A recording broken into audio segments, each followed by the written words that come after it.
Telugu Desam party Visakhapatnam office లో నేను కూర్చున్నప్పుడు అదితి గారు ఒక మ్యాప్ తీసుకుని వచ్చారు. పెద్ద మ్యాప్, ఉత్తరాంధ్ర మ్యాప్ తీసుకుని వచ్చి, లోకేష్ గారు మానస ట్రస్ట్ కి ఇక్కడిక్కడ భూములు ఉన్నాయి, మీరు వరల్డ్ క్లాస్ ఇన్స్టిట్యూషన్స్ తీసుకురండి, వాళ్ళకి మేము ఉచితంగా భూములు ఇచ్చేదానికి సిద్ధంగా ఉన్నాం అని చెప్పిన గొప్ప వ్యక్తి అదితి గజపతిరాజు గారు.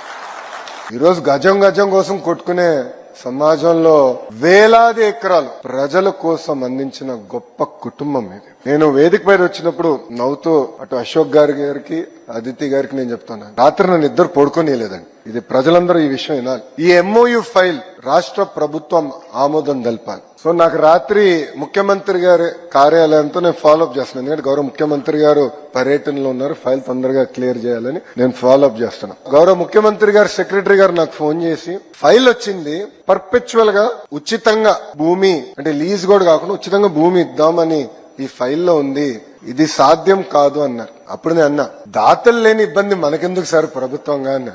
లేదు, ఒకసారి మీరు మళ్ళీ మాట్లాడండి, ఏదో టోకెన్ అమౌంట్ ₹1 పెట్టాల్సి వస్తుందేమో అన్నారు. ప్రయత్నిస్తాను సార్ అన్న. అశోక్ గారికి ఫోన్ చేసేంత సాహసం నేను చేయాల. అదితి గారికి ఫోన్ చేశా, సస్యమేర ₹1 కూడా ఒప్పుకోలేదు. వాళ్ళు ₹1 కూడా ఒప్పుకోలేదండి. అంటే ఆ పట్టుదల, కమిట్మెంట్ సమాజం పట్ల ఎంత ఉందో దయచేసి ప్రజలందరూ గమనించాల్సిన అవసరం.